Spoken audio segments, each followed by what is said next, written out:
Well, now I want to turn to Phil Edholm for his NMRA regions, divisions, and local clubs segment. And tonight he's got as his guest Senior Chief Andy Zimmerman, who is the newly elected president of the Sunshine Region, which includes Florida. In fact, it is the state of Florida. And Andy, thank you so much to do it. And Phil, I'll turn it over to you guys. Thanks, Jim. It is my pleasure to welcome Andy to the show tonight, and Andy's here really in two roles. One is as newly elected president of the region, and secondly, in his other role, which is as conformance manager for the NMRA. So I thought we'd just start a little bit. So tell us a little bit about your role in the region and how you came in to do us, maybe a little bit about the region and where it is today. Okay, so let me clarify one thing. I ended up being appointed to president because the NMRA president, I was the vice president, and the NMRA the Sunshine Region president got very sick, and he asked me to step up into his shoes and please, lead, manage, and develop the Sunshine Region. So I took on the role. I put on another hat, same color, same shape, just different version. So anyway, I jumped in and I started team building with the members that were there, and we ended up bringing on some new members onto the board, and we hit the ground running December of last year. And basically my mantra has been, if you're going to be this crotchety old man in the corner and you don't want to talk to the new members and you don't want to lead, manage, develop, you don't want to mentor, you don't want to be part of mentorship, fellowship, and community, then I suggest that you step aside so that the rest of us can go ahead and start team building and start building community. So that went over okay. A lot of people looked at it and said, "Hey, I love that message that you put out. How can I volunteer?" So we went from having a time getting people to volunteer to now we have people raising their hand and say, well, where can we start? So if any of you are Sunshine Region NMRA members, you probably read my president's column that I put out over the last, since January. So January, February, and March. And in each case, I'm trying to encourage the positive and walk away from the negative. So if somebody starts it, that gets shut down and we move on to something positive. So because people in this region, in the Sunshine Region, are really very tired of the old way of doing things, the old cliquish way of things happening. And I had a couple of members talk to me about how they came in all excited and they wanted to, starting fresh with a club, and they introduced themselves and they were like, hey, they've got that fresh mindset, that new, hey, I want to start, I want to jump in and do something. Where can I best fit in? Only to be told to go sit at the little kids table and speak when spoken to. So I was bound and determined that's not happening anymore. So everybody's going to be welcomed. Everybody's going to be to the best that we can. Obviously, you're going to have some holdouts. You're going to have some local people that still going to continue the way they're going, but that's not the mindset of the regional board. So what kind of things are you changing then in terms of for the members that, if I'm a member of the region, not necessarily volunteering, what things are changing? Well, we are actively, first of all, we're actively cleaning up what's called our EOM. So our EOM is our end of month report, and it tells us who's in our region, and we're having our superintendents reach out to people who haven't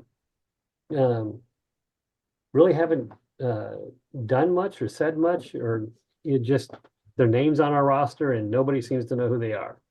So so we're reaching out to them either by phone, by email, or we send them a card in the mail, said, hey, we're trying to reach you. We want to talk to you about the NMRA and how you can benefit, how we can benefit. And so far, it's we've found people that passed away that nobody knew about, and we found others that were like, hey, I've never had anybody reach out to me before. This is kind of pretty cool. So so it's getting some decent reviews, but to answer your question better, some of our new division superintendents, they are having division get-togethers, so people can come and eat some hot dogs, hamburgers, just kind of interface in person, get to know other people within the division. We're reaching out to old members and new members alike. So if old members who've been out for a minute, they want to come back and rejoin, we're trying to rebuild that sense of community. And then right after that, they're going to have some, this is talking about the Eastern Division at the moment, so they're going to have some clinics and some regional clinics so that people can come and learn and start the whole fellowship thing over again. The thing that COVID kind of pushed us into the realm of Zoom, which was a good thing because we can reach more people, but we kind of lost that sense of community, the hands-on things that we're doing, the one-on-one, talking about how we built the model or how we built a specific structure or locomotive or something. So and people crave that. They don't all go to the Zoom, and all the Zoom people won't go to the in-person things, but we're trying to reach out on both sides. So we even do some hybrid sessions where people can watch while we're doing things in person. That's good. So just out of curiosity, one of the things I find is that the turnout you get at events is a relatively small percentage. I mean, where at most events we're running maybe somewhere in the neighborhood of 10% of membership, that kind of thing, Right. maybe 15%. Mhm. Have you had any experience with how to increase those numbers? And it's sometimes it's some of the people are the same, but sometimes it's different. But it's just how do we reach more people with the value of getting involved locally, doing things, not necessarily volunteering, but just coming to a meeting, coming to an event. Oh, exactly. So one of the things that we're researching and we're looking at right now while we're going through the EOMs is where do all our members live? Where are the largest majority of these people living? So they might be, I'm just going to pick, cities, but let's say they live in Tallahassee, Jacksonville, Ocala, and Tampa, right? So we'll focus our larger events in those areas because it's going to reach more of the Sunshine Region membership. But then we're also going to create some smaller ones that are closer to, let's say, the Panhandle, so that people who live closer to, they're still in the Sunshine Region, but they live closer to Pensacola, or they're out in the middle of nowhere between, Lake City and Jacksonville. They can attend some of these things as well. So we're trying to reach out to people so they can come and become part of it. And the ones that can't, the ones that are just, hey, I'm 80 years old, I don't drive much anymore. My grandson can't drive me to a meet or a clinic. So then we try to provide for them a hybrid link so that they can, and we'll have a dedicated cameraman and somebody who's like going to sit there and focus in on what's happening, what's going on, so they can learn from the clinic. Because we can project any clinic that somebody's giving from across the U.S. someplace. We can share that clinic. We can also, when we're doing the hands-on things, we can use the cameras. I have a couple of cameras that will focus in very nicely on what we're working on. So, and people that are remote, they can stop us and say, hey, wait a minute, I didn't see that piece, or can you back up a minute? What did you glue right there, or what did you add right there? So we're trying to be as inclusive as possible and try to use both technology and outreach to bring everybody back together again. That's good. That's good.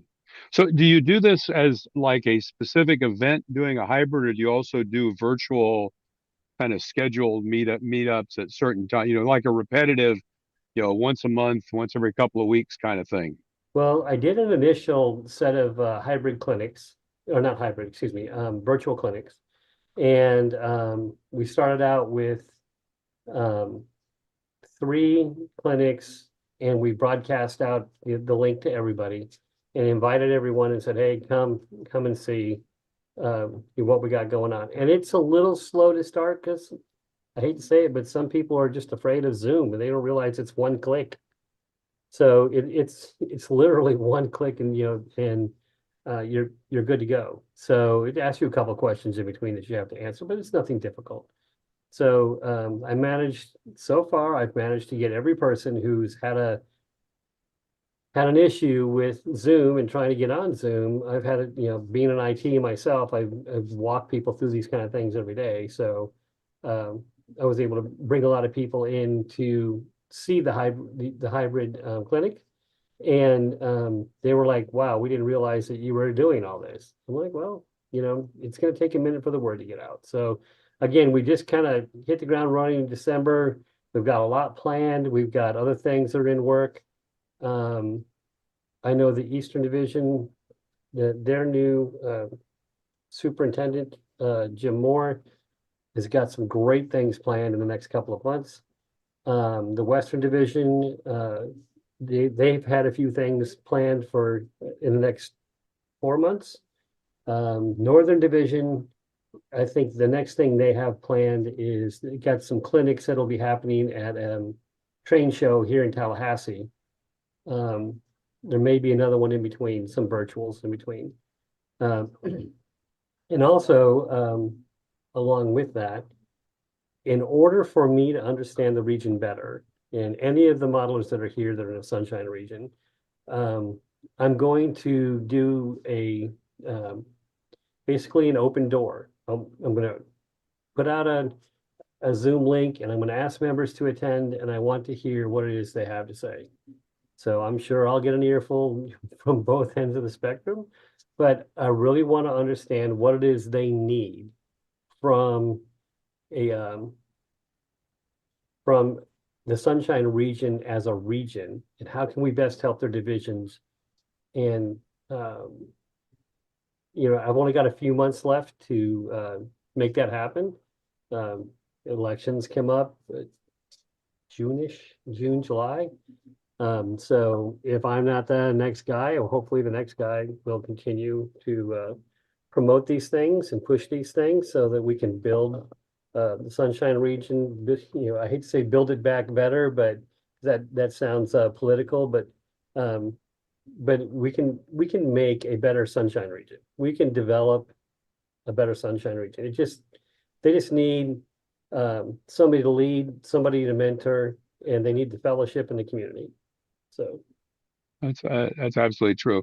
I think what I've found is it's pretty hard to get anybody to run against you once you get that's more the challenge than getting voted out these days. Well, my goal in this whole thing is to make the Sunshine region so popular that we'll have so many people trying to run for offices, it'll be hard to choose. There you go. So one area that we've talked about is recruiting. If we look at our typical annual attrition, most regions it's going to be between 8 and 12%. It's a fairly reasonably high percentage. And that means if you want to grow, you've got to have 15% new members. Mm-hmm. What kind of programs are you doing for recruiting, and growing the membership beyond your existing members? Okay, so some good news. Let me just throw this on top. Some good news is I've been working with the Sunshine region either as a director, the vice president, or now the president since January 2023. And it took a little bit for some of us new members to get the ball rolling the way we wanted it rolling. But we actually grew. We were projected to come back at 3% in 2024 to have 3% less Hmm. in our total membership. We actually grew by 3.5%. Positive messaging, opening, doing virtual clinics, trying to get, getting some of the MMRs to start teaching clinics and opening up to people to assist when they have issues or problems. And this is not just our MMRs. We're bringing MMRs in from the NMRA itself. And I'm able to do that because I have very good relationships with all of them, especially as a standards and conformance manager. I have very good relationships with most of them. I won't say all, but and we're getting people talking again. So, and before, if you ask them about the Sunshine Region, they're like, "What? Oh no, forget that. I don't want to have anything to do with that. It's just a bunch of old boy political crap. And where's the worth? Where's the value?" So our job now is to show them where the value is. So, so we continue to try to, like I said, push the positive message. Now, along with that, again, we have what I was speaking to earlier is we have these re-rail events where we reach out because we have a list of everybody who's been a previous member, as well as people who they haven't renewed in 30 days or 60 days, or haven't renewed in a long time. So we're reaching out to those members as well and trying to re-rail those people and bring them back.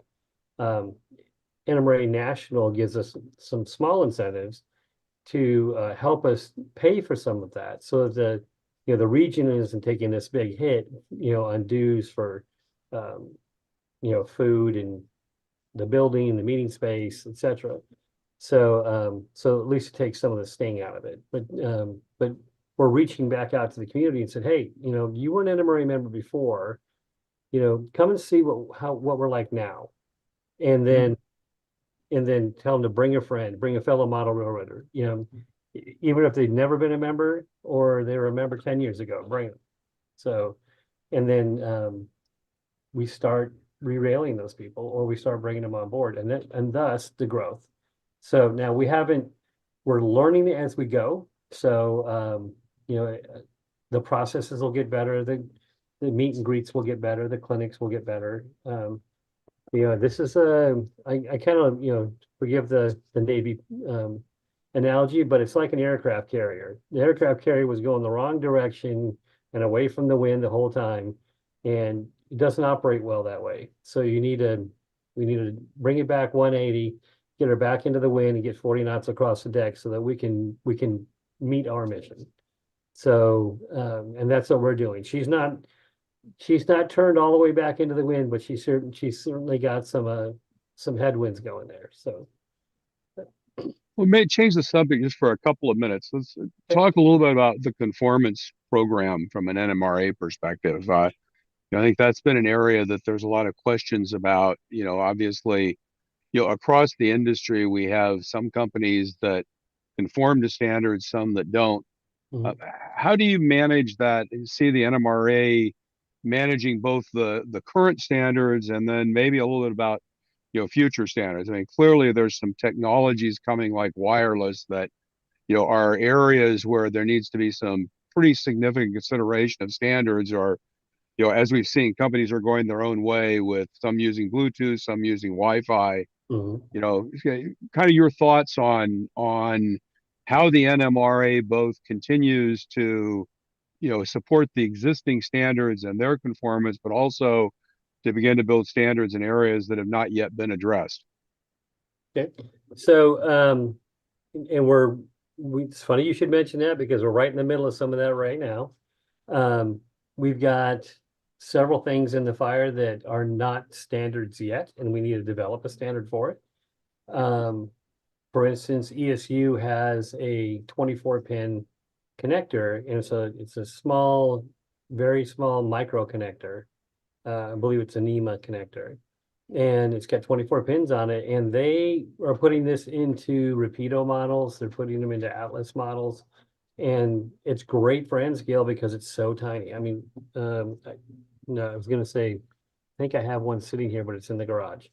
But literally, the whole DCC card is like it's like smaller than the width of my thumb or the length of my thumb nail.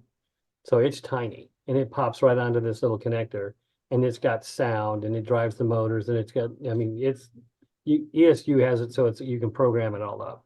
So so there were some manufacturers a little worried about that, and they're like, well, what happens if the next guy wants to use, pin 5 or something else and pin 12 or something else? Those aren't standards. Those are aux, and because they're aux, they can use them for whatever they want. So so we are working with ESU with the way they set theirs up, and we are developing a standard for this new 24-pin connector. Now, I will say that when I got to the standards and conformance chair, when I was approached by Gordy Robinson and the vice president, Rick Coble, there were a lot of things that were in the fire that things were just not moving, they weren't happening. And it's because there was a lot of kind of the old head thought processes that were happening. So I got the team back together, so to speak. But we had some good meetings, we had some good motivational talks, and now all my managers are out, and they're actively, or they're being very proactive with a lot of this. So for O scale, for instance, there's some O scale wheel sets. There's some old scale couplers, I believe. There's some S scale that we're looking at. There's a ton of some HO, well, and most of the HO stuff is done, but HO and N. We haven't developed a lot of we haven't worked with a lot of Z scale stuff yet, but as these things pop up, we assign a team to it, they review it, review the process, what needs to be done, then we start to create a standard, and we bring the manufacturers in, and we said, okay, this is what works, this is what we think the standard should be, what do you think? And so we work with the manufacturers, and the manufacturers said, they will give us their input about everything from, the pockets to the wheel set, to the slope on the wheel, etc. And we're able to develop a standard that everybody can pretty much agree to. And then we produce that standard, we put it up on the NMRA website, and then the NMRA members can review it, look at it, and they provide us input. And sometimes we get some of these engineers are like, hey, you really need to think about, A, B, and C while you're thinking about these other things. So we bring it back, we review it, and we just keep fine tuning it until, we've got a good product. And then we let everybody know, okay, this is the final product, one more time, take a look, and then we release it. So how do modelers be able to understand conformance within manufacturers? So I think that's a question a lot of modelers have of when they go buy a product. Does this product conform? Do the wheels conform? Do the couplers conform? Is the weight conforming? It's one of the things we really don't see, the UL listing, so to speak, for conformance to standards. Sure. Is that something that the NMRA is thinking of? That's how to? So we produce what's called a conformance warrant. So we take a product, whether they send us the product, we purchase the product, or we already own the product, or we personally purchase the product. But we bring it in, we run it through all of the standards. We get it over to the DCC guys so they can run all the DCC components through the standards. And then if everything passes, then we go back to the manufacturer and we tell them, hey, everything passed, and we're going to issue you a conformance warrant. Now, the conformance warrants can be found on the NMRA page under the standards conformance section. So you can see if a particular product has been reviewed and if it's got a conformance warrant for it. It's searchable. It's a searchable database, and it's easy enough to just put in what you're looking for, soundtracks, and it'll pop up everything soundtracks. Or, so I'm going to be funny now, but Tyco and everything that was supposedly Tyco would pop up. So which I don't think there are any. Matter of fact, there are no Tyco anything on there. So, um, but you can look and see if there's a conformance warrant that says that we've looked at this, we've reviewed it, we've measured it, we've tested it, and it conforms. Now, when I first got to the became the NMRA chair for standards of conformance, the opinion at the time was, if it passes, then we do an article, we talk about it, it's got a conformance warrant. If it doesn't pass, we don't talk about it. Which I immediately raised my hand and said, well, what about the rest of the NMRA members that want to buy a product and they want to know if it's going to work on their layout? We knew there was a problem and we didn't say anything. And I'm like, isn't that our purpose? Isn't that what we're supposed to be doing? So helping the membership. So now, instead of not publishing something that doesn't pass, if something can conform in all the other aspects but still fail in one aspect, and I don't want to use fail as a negative, it's or as a pejorative. It just didn't pass for whatever reason. It might have been a frog that was too wide. It might have been a wheel set that was out of spec. It could be trucks that sit just a little bit too high. It can be the pocket is too narrow and won't take other couplers. The coupler pocket, won't take other couplers. So and we go back to the manufacturer, we talk to them and we tell them, hey, if you change this thing, then it will completely conform. And a lot of them work with us and they say, okay, well, we'll make those changes, et cetera, et cetera. And then they send us a new product and said, hey, we made those changes. We changed those wheel sets. This is how we're going to be sending them out now. And we review it. And then if it conforms, then we give them a conformance warrant. If it still doesn't, we let them know. So we get to a point, let's say we get to a point where the manufacturer decides, I'm not changing anything anymore. Right. So it's just going to be what it is. And we said, okay, that's fine. So when we produce the article, we let everybody know, we spoke to the manufacturer. These are the things that are out of conformance. So basically caveat emptor, buyer beware. And so if you buy those things, you may be able just to pull those wheel sets off and put some Intermountain wheel sets on, or some O-scale, more precision wheel sets on, and it fixes it. But that's an added expense for you. So if you want to do that, fine. But we let you know that, hey, this is what's out of conformance. Change these things, and it'll be great. And of course, if enough of you do that, this is fantastic. But yeah, we've got a long show tonight, and we've got to cut this short tonight. Andy's going to be back several more times, not too long in the future, and talking about the conformance and so forth. And I certainly want you to continue this conversation. And I don't mean to cut it short, but I don't have a choice. Nope. That's good. We'll talk to you later. Thanks, Andy. No worries. Andy, thank you so much. Be talking to you. Okay, no problem. And Jim, if they want to reach out to me, they can reach out to me at tech-chair@nmra.org, and I'll be happy to discuss anything they want.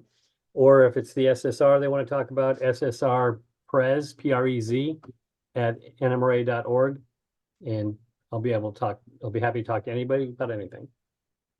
And Andy, you've got a convention coming up, don't you?